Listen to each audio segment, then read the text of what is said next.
Middle Podcast, the podcast dedicated to the music, movies, and culture of Generation X.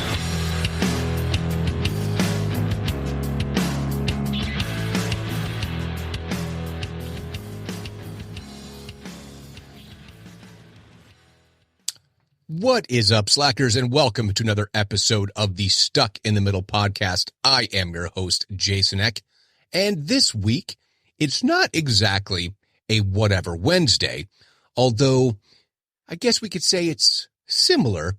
It's more like Gen X in the news. Now, part of the reason that I wanted to do this was because it was really interesting to me how this halftime show and the past few halftime shows, I'm often trying to figure out what exactly is the demographic that they're trying to reach with the halftime shows. And this most recent one just happened on Sunday. The halftime show was Usher. Now, Usher, as you know, is a Gen Xer. Or maybe you didn't know that. But he had some people with him. So, for example, you had Ludacris, Lil Jon, Her, who actually plays phenomenal guitar. My daughter's been telling me this for some time now.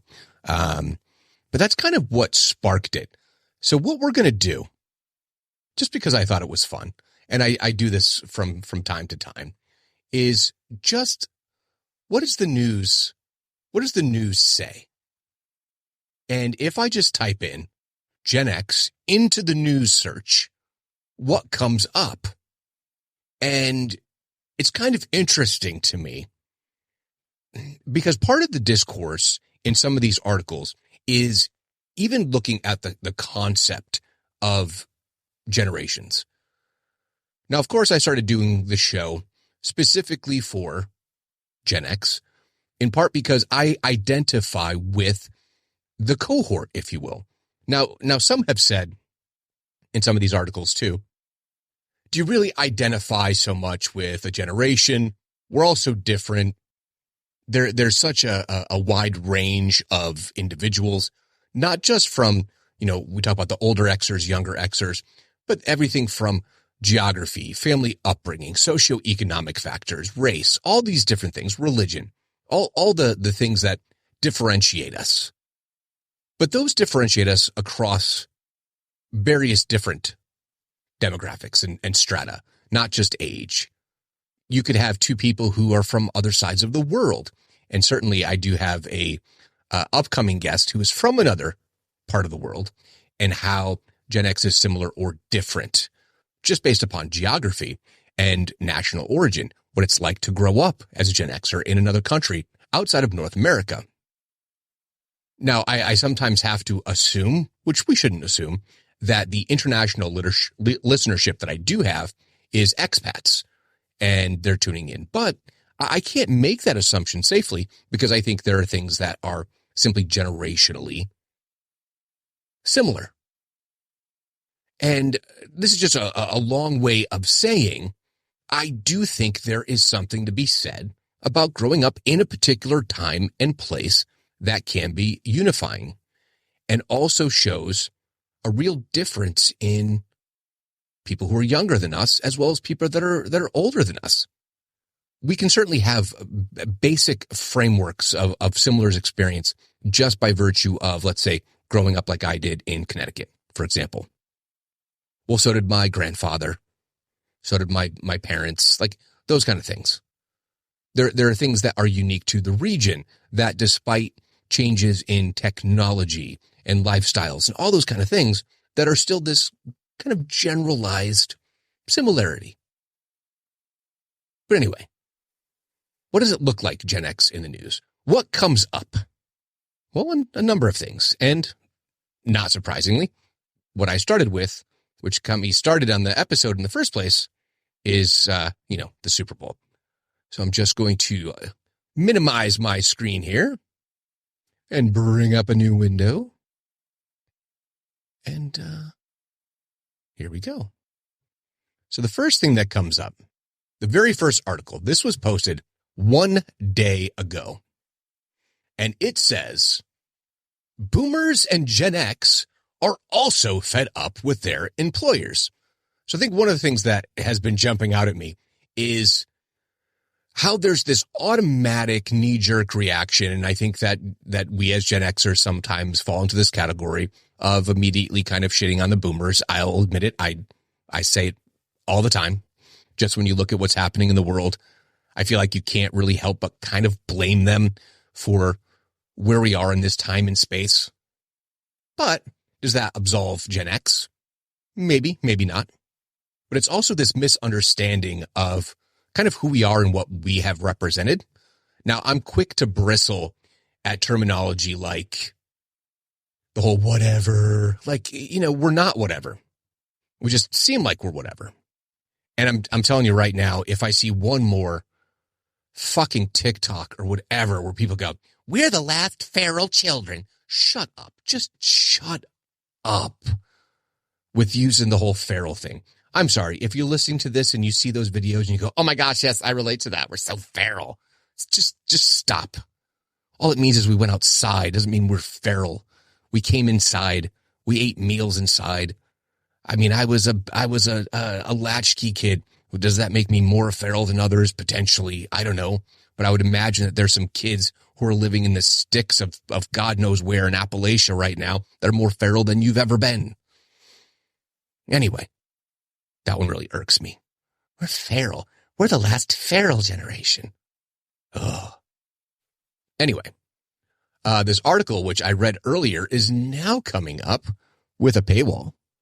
So we're going to go ahead and we're going to remove that. Don't out me to the police. Let's see here.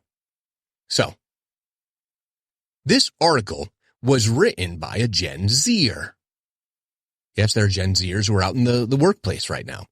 Thought it was just, I don't know how though, looking at, turns out Gen Zers are, okay, this person is a millennial. Okay, this person is a millennial. And it started out with, in January, I published a story on how loyalty died in the American workplace. Okay, so this is written by Aki Ito. I don't know who they are, but this is for Business Insider. And what struck me most was that readers wanted to tell me that I got something wrong. Okay, so it's interesting. On one side, I asserted, this is the writer, the bosses and tenured employees, the boomers and Gen Xers, say kids these days and gripe. Do they have no loyalty? On the other side are the younger rank and file employees, the millennials and Gen Zers, who feel equally aggrieved. Why should I be loyal to my company when my company isn't loyal to me? So this is a nutshell of the article, which is why it's Business Insider. Businesses. So this is where it's funny because it says, to my surprise, a lot of older readers took issue with getting lumped into the pro-loyalty camp. So I think you guys are going to love this. Loyal Gen X, are you kidding? Read the subject line of one email. Someone else wrote, more gently, well, I fear you're spot on with most of your facts. You've got Gen X all wrong. My generation leads in workplace dissatisfaction and realized 2 decades ago that there was no more corporate loyalty. Excuse me. Right there. Let me read that again. My generation leads in workplace dissatisfaction realized 2 decades ago that there was no more corporate loyalty. This is really the encapsulation of how I think that Gen X is misunderstood. Isn't that our whole catchphrase? Forget the whatever, forget the, the feral and all that other bullshit. It comes down to this fundamentally odd space that we, inhabit within the world between boomers and millennials. We're the smallest. We're like just lower birth rates. We're just this weird little thing right in the middle. And I know for myself, I was almost 20 years in to a corporate job that every year was going to be my last year.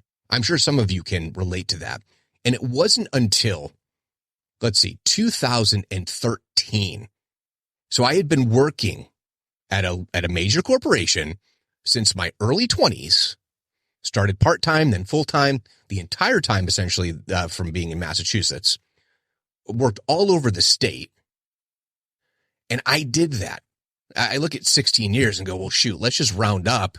It's almost 20 years of my life. So a decade and a half. And, there can be corporate loyalty, but that does go both ways. And it doesn't mean that someone couldn't fire you at the drop of a hat, but I really thought I was going to be a lifer with this company, but it wasn't fulfilling. So I left. But it says here, we're used to hearing 20-somethings complain about the state of corporate America. Well, no, that just means, and this isn't right or wrong, these are the people that you hang out with. More often than not, you're going to be hanging out with people your own age, and people who are older are oftentimes going to be perhaps family. Maybe it's your parents you don't always see eye to eye with, older brother and uncle, whatever, or just so happens that they might be your bosses in the workplace. All of that is natural and normal. But it says here, after all, boomers and Xers who actually remember a time when their companies treated them better. They use the term here, broken psychological contract, but I look at it more as a social compact that was between employer and employee. And part of this was both damaged and then reinforced when you look at labor issues that were faced in the industrial age. And then it became a thing where you could go and work for someone for 25, 30, 40, hell, 50 years, and you're going to get a hell of a lot more than the gold wristwatch, pensions, etc. So bear in mind, when we talk about these things, I don't get into the political aspects of it, but look no further than the federal government and how that has been corrupted. The relationship between employer and employee is corrupted in part because of taxation and Wall Street and that type of corporatism that we have. Not old school capitalism. What we have today, that ain't it. But then someone said here, you summarized everything I experienced in the last 38 years of my life. So again, the writer, this Aki Ito, didn't really understand that we've dealt with some shit in the corporate workplace. Let's see, a slightly younger reader, graduated from college in 93, had a pension as first job, graduated from college in 93. And it's not really younger, but the younger Gen X.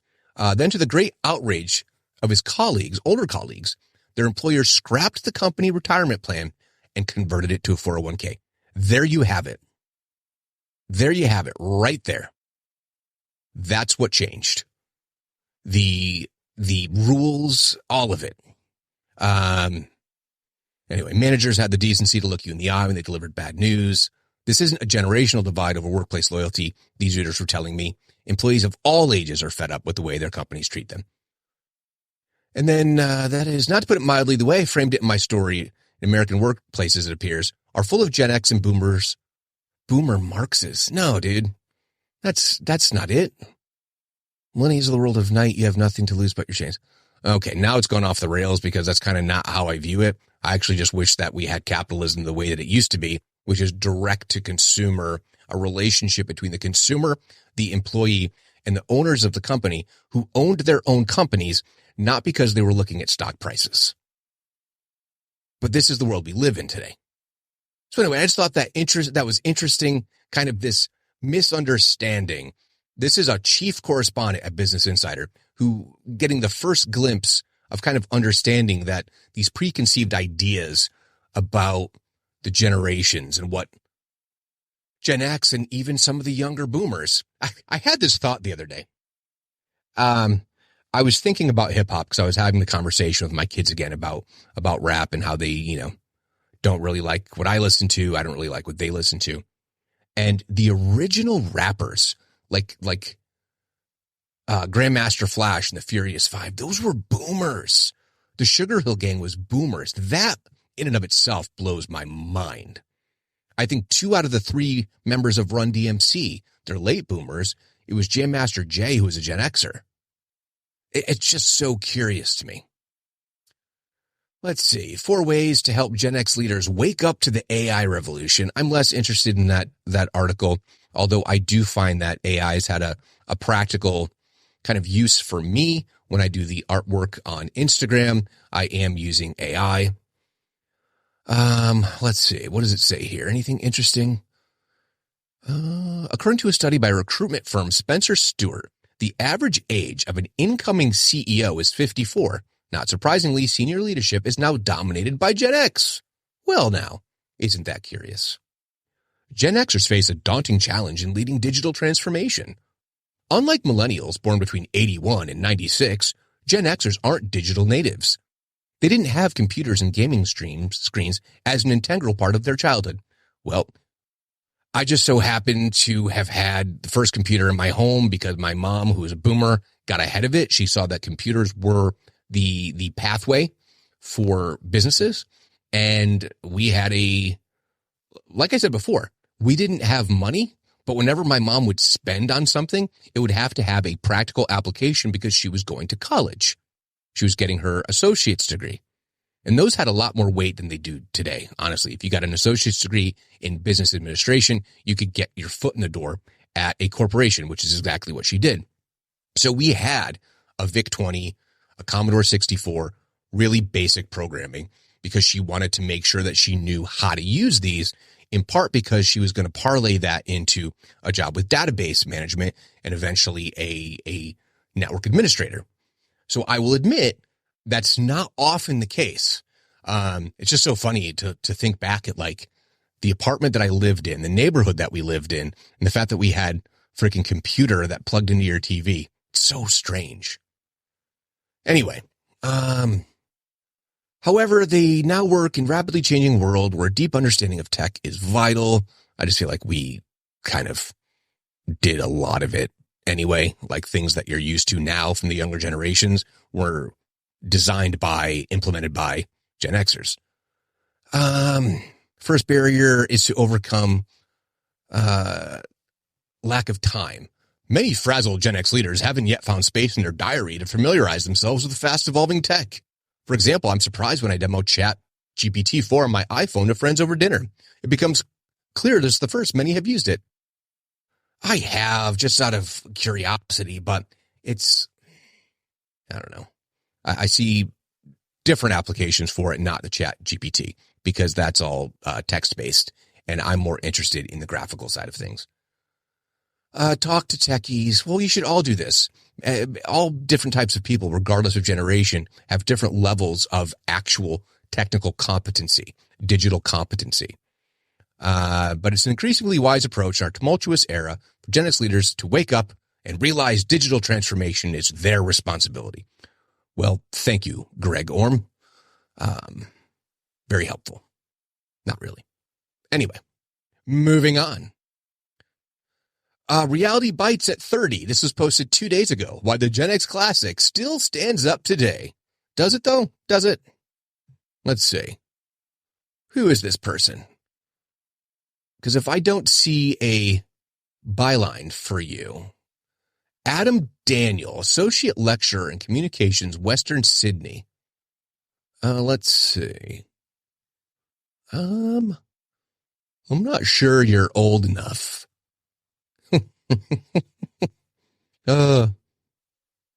Let's see.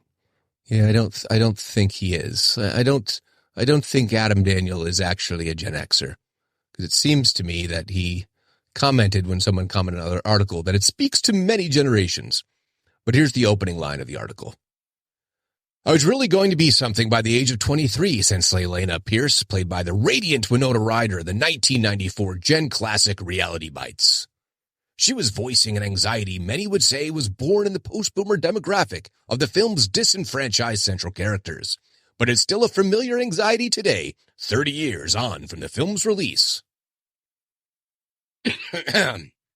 Reality Bites was the first feature for Ben Stiller, then mostly known for his TV work.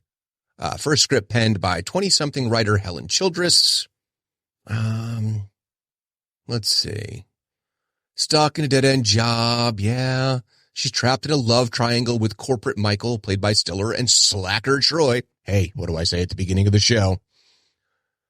So obviously Ben Stiller and Ethan Hawke, two men who represent a key philosophical fork in the road for many Gen Xers: to sell out or not. Oh boy, wasn't that the struggle? Your favorite band went from the clubs to arenas. They sold out. Your best friend went ahead and got a job at a corporation instead of continuing to slog away in those rock bands. Sell out. Long hair, cut the hair short, sold out. All these things are somewhat true, but I think that the phrase that people often say, well, I didn't sell out, I bought in. But it depends on what you've bought into.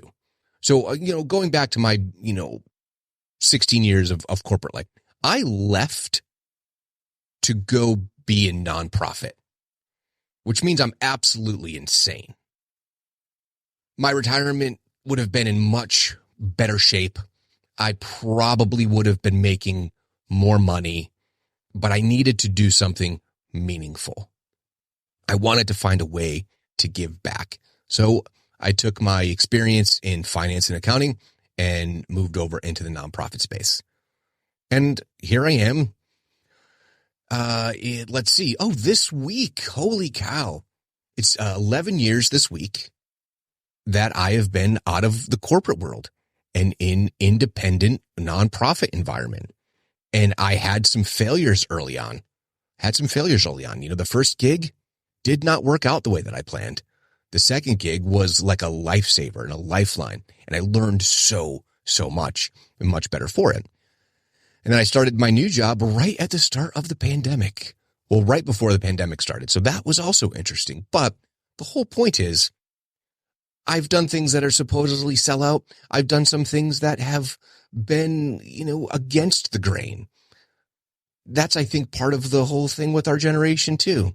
But this goes far too long into trying to give us a breakdown of the relationships of the characters. If you haven't seen Reality Bites, then I suggest you just go watch it, because it talks about here, although the film examines the complicated issues of the AIDS crisis and homophobia of the era, it also adeptly examines the universal anxieties of identity crisis, disillusionment, and the search for authenticity.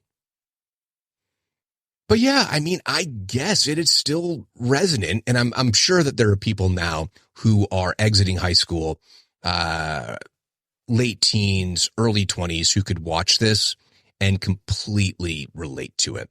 Because again, the thing that makes it, I think, well, maybe it's Gen X that have been the arbiters of cynicism, where that's become almost the standard. I felt like the longest time, my kid sister's a millennial, and they seemed super positive. But then that 2000s, emo explosion and kind of little bit goth here, the cynicism was definitely still strong. I feel like my kids have sarcasm, but still have a glimpse of positivity, hope even, because I feel like they're a generation, and I think our generation kind of started it. This kind of, what are you hoping for? Is there hope, or is everything just going to end up this dystopian nightmare? But anyway, Reality Bites, 30 years. So here's the next article, the one that I knew was going to pop up, because I got this very strong sense, again, based upon watching the game with my kids. Love this. So this is from everyone's favorite news aggregator. I'm saying this somewhat sarcastically. HuffPost. And the headline says, Gen Xers and millennials claim same thing about Usher's Super Bowl halftime show. But which generation is right? And this is written by Lee Moran. This was posted yesterday. Millennials had it bad for Usher over his Super Bowl halftime show. And so did Gen Xers. Because while the 1978-born R&B star is a member of Gen X, His music was also a staple for millennials coming of age in the 90s and 2000s. But both generations went on X to claim the performance as their own. Others, meanwhile, said it was definitely one for the Zennials. That's right. Zennials. So I'm looking at it and it's like all these posts on Twitter. And it's like, oh, Usher for the millennials. Usher made millennials so proud tonight. And it's like, God damn it, Usher, you just made the other generations realize that Gen X is still here. That's hilarious. That's funny. Tonight, the elder millennials, Zennials, reigned. Please. Millennials watching Usher, Alicia Keys, Luda, Lil Jon, and will.i.am all together. Hashtag Super Bowl.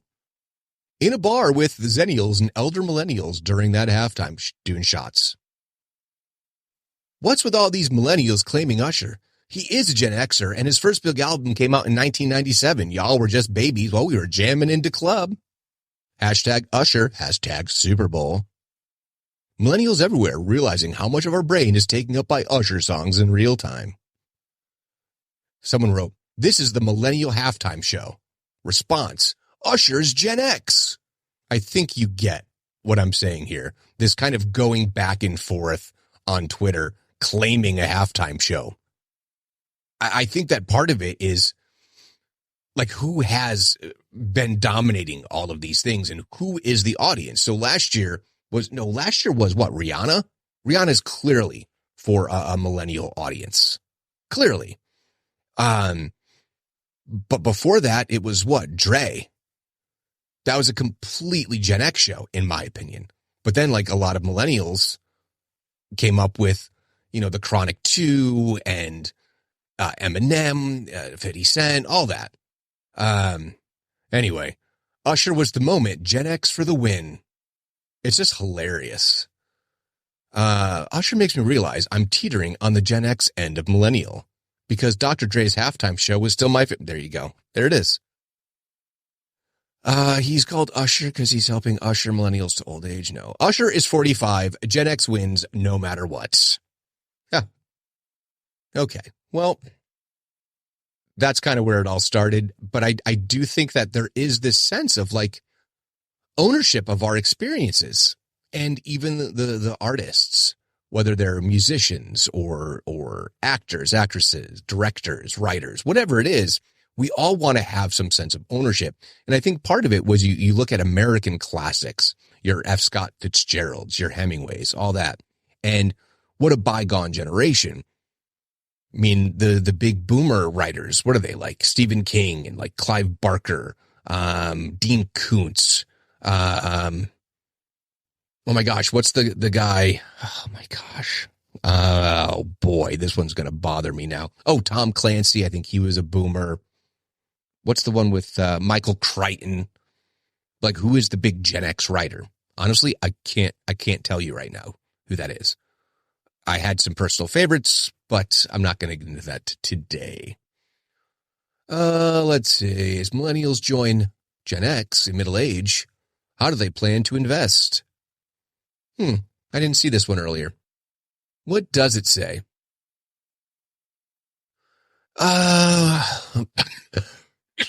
Oh gosh, excuse me, everyone. We now make up the largest cohort of the middle-aged. The oldest millennials are joining them because the oldest millennials are 43. Wrap your brain around that. What financial goals and investment preferences do they have? Cash is king. That's always true, but you got to invest it in something. Longer-term finances are the next biggest concern, with 85% of millennials and 82% of Gen Xers worried about being able to save for the future while covering the costs of today. Around half of both cohorts are concerned about their financial future. I would agree. But here are some of the goals, just so you know. Retiring comfortably. 56% of Gen X said this. Building a safety net, 44%. Building wealth, 34%. Providing family protection and safety, 23%. Interesting, because millennials are higher on that last one, and I thought it would be the opposite. They also expressed their preferences for investment options. Stocks, 21% Gen X. Pension plans, 26% Gen X. Mutual funds, 34%. Long-term deposits, 22%. ETFs, 11%. Despite the range of low and zero-fee investment options entering the market, the survey also discovered that 49% of millennials and 40% of Gen Xers are willing to pay fees to get better returns on their investments. That was more just a curiosity. What else do we have? Is this us? Are we getting blamed for this too? No. Nope. That's an article blaming Gen Z for housing issues in New York City.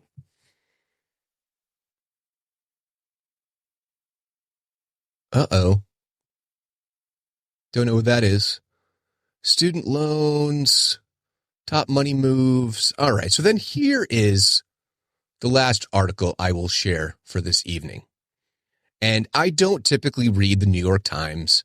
I don't really like any newspapers, regardless of whether there's a slant one way or another. I just don't like newspapers in general.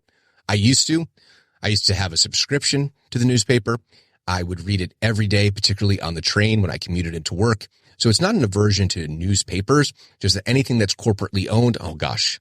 See, I sound Lloyd Dobler from Say Anything. I mean, that's the Gen X speech, right? Oh, I don't want to buy or sell anything that's bought and sold or sell anything that's bought. Oh gosh. When it comes out of my mouth, I can't help but laugh, but that is why I did leave the corporate environment. Not a huge fan. But then we're talking about retirement, and our lives are so reliant upon investment returns, right? This is how they get us, right? This is the one unifying thing where I think that regardless if you're left or you're right, we have to start thinking about the fact that if big corporations that have stock, those are all driving our 401k plans. That's why the whole move from a pension into the 401k was putting this onus on performance of the stock market to where we are codependent upon that. How can I say that I want a big corporation to fail? You don't. You need them to succeed. But that means that shareholder preference, which is always going to be completely held within the top shareholders, not the rank and file people like you and I. I mean, sure, we go ahead and we get the mailers that say, hey, we're voting on the board, or we're voting on dividends, or we're voting on whatever, and we need your voice. We don't have enough shares that have any bearing on this.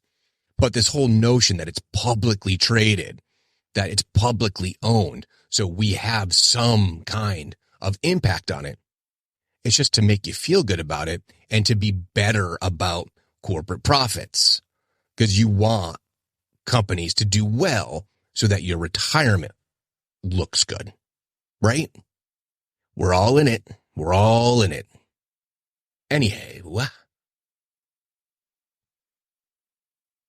I kind of was going between anyhow and anyway, and came out anyhow instead of anywho. So, this last article. Hate Gen X? Get in line behind a Gen Xer. Unlike boomers who often bristle at being criticized by young people, I say good luck to young people trying to make me and my peers feel bad. So Sarah Miller, writing for the New York Times, was born in 1969 and says she has feelings about generations. They include what leads millions of people to see The Notebook so many times and then complain about having done so. Punching younger, as she says. And why are we having a conversation about whether it's okay to pull out your phone during a movie in a theater? Because there's only one answer to this question, and it is no way. Punching younger still. And then punching older. Why is Eric Clapton on tour and Sinead O'Connor and Kurt Cobain dead? So these are just feelings and to offer much beyond private amusement. But recent tweets or posts on X, formerly known as Twitter, run by a Gen Xer with whom I have no wish to affiliate myself generationally or otherwise, but these are some of the tweets. Run by a Gen Xer, by the way. Gen X sucks. Gen X had it so good with their high-income jobs with Excel skills and 30-year fixed-interest mortgage. This is why they make the worst leaders. Zero empathy for the people that came after them. And we can all agree Gen X is the worst, though, right? Now, first of all, I find all of that interesting, but the second one in particular, like, I get it. Like, Gen X sucks. It's kind of like saying Primus sucks, right? It's like you don't, and the worst, whatever. But I don't think we make the worst leaders. And I don't think that we have zero empathy for people that came after them.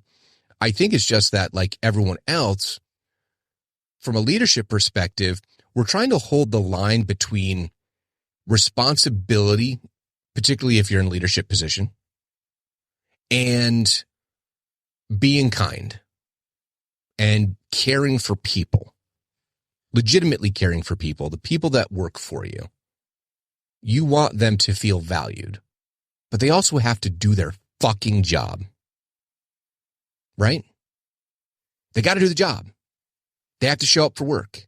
They have to be there more than they're not, period. That's not lacking empathy. But if you're going to be missing work because you have a major illness, that's a different conversation, one that would be had accordingly. And I know for myself, having been in a position where I've had little kids that get sick, and we're a 2-income household, but when my kids were little, fortunately, my wife didn't work during the week. So if they had to miss school or something like that, she was on that duty, right? She was on kid duty. When we're both working, that becomes much more challenging. So I'm very empathetic to that when it happens to my employees. Got to take care of your kids. Your family matters first. But then when you run out of vacation time, run out of personal time, run out of sick time, you got to figure it out. That's not lacking empathy. It's just you've reached the limits of what can be done without then making exceptions. And then you have to make the determination of whether you can make the exception or if it's going to hurt your business. Because that can't happen either. It's a tough line. But anyway, 30-year fixed interest mortgage, depending if you had the credit, like there's so many things that go into that. But, so this author wrote to their friend, a millennial, and asked her what she thought of baby boomers and Gen X. And their response was, boomers know they're lame, but Gen X are lame and think they are cool. So I don't know if I agree or don't agree. I guess we do kind of think we're cool. I mean, I know I'm both lame and cool, if that makes sense. I know that my kids go back and forth between mentioning how, in comparison to some of their friends' parents, we're pretty cool, we're funny, we're witty, very dark sense of humor. We don't hide the fact that dad has gallows humor. My wife's humor is a little bit more on the lighter side. Let's put it that way. She's a much more positive person than I am. But anyway, I was implicated, but I do not feel implicated. Wow. Let me start that all over again. I'm not editing that out. I was implicated, but I did not feel implicated. Much in the same way that David Lee Roth, a boomer but Gen X icon, does not feel tardy in the Van Halen hit Hot for Teacher. I was like, okay, people think I'm cool and I'm not cool, or I think I'm cool and I'm not cool, whatever. That's where the whatever comes in. Okay. People think I think I'm cool and I'm not cool. Fine. So then they started talking to friends in their 50s and asked them if they knew that people hated Gen X now and how they felt about it. So now we're hated. That's why I saved this article for last. It's amazing. And this is just the best Gen X response. So let me say this again. I asked them if they knew that people hated Gen X now and how they felt about it. No one hates me more than I hate myself, said my friend John. His was a typical response. So good luck with making me feel bad about something I am so used to. So Author says, I too am well practiced in insulting myself.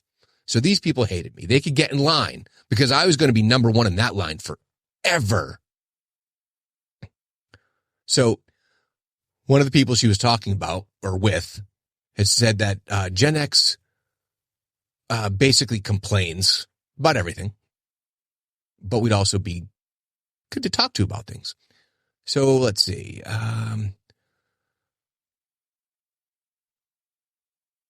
I asked him if he noticed that Gen X was starting to replace boomers as the punching bags of millennials and Gen Z on Twitter. I mean X.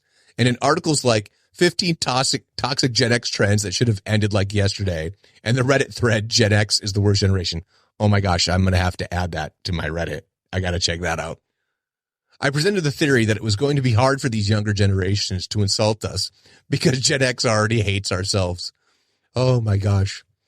So, like any good critic, Mr. Hamra is his name, did not waste any time rejecting my theories and supplanting them with his own. One, he didn't think self-hatred was the best way to describe Gen X. Instead, it's more like self-deprecation or low self-esteem. But more importantly, people are conflating Gen X and Boomer. It's absolutely tragic for us to be lumped in with them. These people have no idea what they're talking about. I mean, I saw someone the other day had called Marilyn Manson and Kurt Cobain boomers. I mean, what? So anyway, she also contacted a person who is now in a rural community in California. I see younger people saying Gen X did nothing, but I think our educational system, politics, and most of the media works hard to keep younger people ignorant to the reality that we were out in the streets after the second Iraq war, for the WTO, riots, pushing hard against neoliberal privatization, and for food sovereignty. I think a lot more millennials believe the hope and change stuff from the Obama years, but I think Gen X, not all of them, but a lot, we could see where all this stuff was going with a quickness. And I read that line so many times, and I'm like, okay, bad brains. No one but a Gen Xer says, with a quickness. You know what I mean? Sort of lighten the mood, I told her about people online calling Marilyn Manson a boomer. And she said that is truly hilarious. So then talking, this is their words, not mine, a host of a leftist podcast had said to me that Gen X and boomers being the same, except Gen X actually thought they were cool, and he laughed. He said, there's such a good way to put it. Younger millennials and Gen Z saw that social programs and the ability to retire with any security and the affordability of how, okay, this is talking points. So I can't keep reading that because this guy's on a script and I know that they're writing it, but good God, shut up.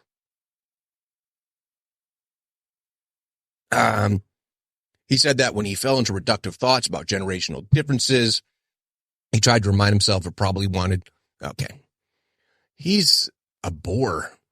Let's get to something good. Okay. Miss Kluchin, a professor at Ursinus College, presented the idea that generations, or at least our sometimes accurate stereotypes of them, have superegos.